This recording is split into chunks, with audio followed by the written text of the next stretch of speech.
तुवा कृपावसी कृपावंती उद्धरो आदरिले माते परिमिया लाविले डोळ्याचे पाते मुखन पाहिची तुझ प्रेम द्यावयाचा हेतू परिमी अल्पची मागे दैवहतु जैसा काकशुक्रमे ध्यान्तु सार निवडी जैसा काकशुक्रमे ध्यान्तु सार निवडी. त्या परमात्म्याच्या चरणारविंदांवर साष्टांग नमन करूया, ज्यांनी या सृष्टीतलावर अवतार धारण करून अगदी तळ्या गळ्यातल्या जीवांसाठी गावोगावी फिरणारा तो परमेश्वर, सर्वज्ञ श्री चक्रधर प्रभू, या अवताराने तर जणू व्यसनच धारण केलेलं आहे. एखाद्या व्यक्तीला एखाद्या व्यसनाशिवाय राहता येत नाही, तसे माझ्या स्वामींना, माझ्या सर्वज्ञ श्री चक्रधर प्रभूंना जीवोद्धरणाच्या व्यसनाव्यतिरिक्त राहताच येत नाही. जे जीव योग्य नाही, जे जीव पात्र नाही, त्यांनाही पात्र करून माझा परमेश्वर स्वतःचे ज्ञान, स्वतःचे प्रेम देत आहे.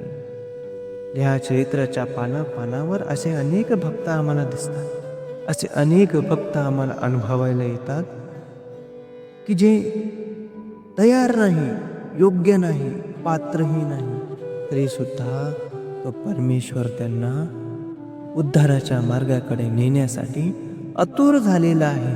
स्वतःच्या स्नेहाळुत्वाचा झरा त्यांच्या अंतःकरणामध्ये उतरवत आहे आणि त्यांना आपल्या परमेश्वरीय पदापर्यंत नेण्यासाठी कार्य करत आहे, उद्धरण करत आहे. असा एक भक्त आम्हाला दिसतोय. सौभागा नावाची माता आपल्या सर्वांना ज्ञातच आहे. किती किती उदार आहे परमेश्वर त्यांच्यावर.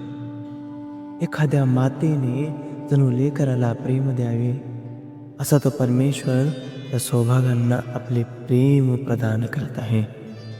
तसा तो परमेश्वर त्या सौभागा मातेना आपले प्रेम देत आहे, आपला लळा देत आहे, आपला जिव्हाळा देत आहे. एक दिवसाची लीळा आहे.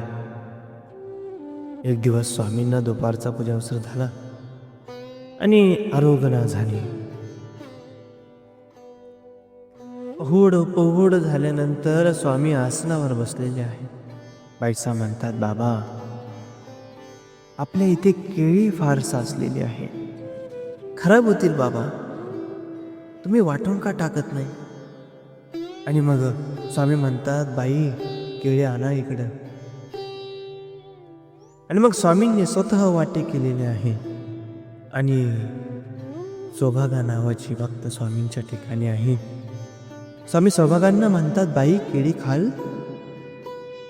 सौभागा म्हणतात, जीजी, मला एकादशी आहे, मी काय खाणार नाही. स्वामी आबाईसांना म्हणतात, बाई, तुम्ही केळी खाल? जी, माझं एकादशी आहे, आम्ही 12ही महिने एकादशी उपवास धरतो, मी काही खाणार नाही. आणि उमाईसा नावाची एक भक्त स्वामींच्या त्याच ठिकाणी आहे आणि स्वामी आपल्याशीच म्हणतात की या मासोपासनेला म्हणजे उमाईसाला काहीच म्हणू नये, कारण तिचा तर 12ही महिने उपवास असतो. असे सगळेच केळी खाणार नाही. अशा प्रकारची प्रतिक्रिया देऊन थोड्या वेळ गेल्यानंतर सौभागांना मात्र भूक लागते आणि ती बाईसांकडे येते आणि बाईसांना म्हणते, बाई, मला स्वामी म्हणाले होते की बाई केळी खाल, पण मी मात्र म्हणाले की मला एकादशी आहे, आता मला भूक लागली आहे. तेव्हा स्वामी म्हणतात, बाई, सौभागा काय म्हणते? बाईसा म्हणतात, बाबा, ही असे म्हणत आहे की मला स्वामी केळी देत होते, परंतु मी काही घेतली नाही. आता मला भूक लागली आहे. स्वामी म्हणतात, बाई या.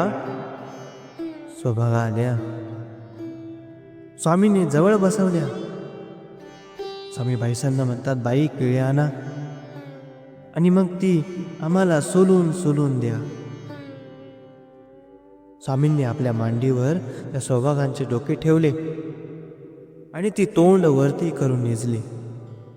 तशा एखाद्या मातेने आपल्या बालकाला मांडीवर घ्यावे असे त्या भक्ताला स्वामी मांडीवर घेत आहे. प्रेमाने ते सौभागांकडे पाहत आहे. स्वामी म्हणतात, बाई आ करा, आणि सौभागा आ करतात. स्वामी तिला केळी अशी दाखवतात आणि आपल्या श्रीमुखामध्ये घालतात. पुन्हा दुसरी केळी घेतात. पुन्हा स्वामी म्हणतात, बाई आ करा, आणि सौभागा आ करतात. आणि स्वामी म्हणतात, बाई केळी द्या. मग बाईसा स्वामींच्या हातामध्ये केळी देतात. बाईसांनी वाटीत साखर भरली, त्या साखरेत केळी घोळून दिली. सौभागांना केळी दाखवली आणि स्वामी स्वतःच्या श्रीमुखामध्ये केळी घालतात. मग तिने मांडीवरून डोके काढले आणि म्हणते, नको ग आई, केळी आपण खातात आणि मला फसवतात. स्वामी म्हणतात, तर आम्ही तुम्हाला फसवणार नाही. आता जर आम्ही तुम्हाला फसवले तर मालोबाईची आण, म्हणजे आमच्या मालन मातेची आण. आणि मग स्वामींनी त्या सौभागीला तृप्त होईपर्यंत केळी खाऊ घातलेले आहे. असा परमेश्वर या जीवासाठी अक्षरशः माता होतो, अक्षरशः सखा होतो. जणू एखादी माता एखाद्या बालकाला प्रेमाने कुरवाळते. एखादी माता एखाद्या बालकाला नाही म्हणत असताना देखील खाऊ घालते, बळे बळे खावते.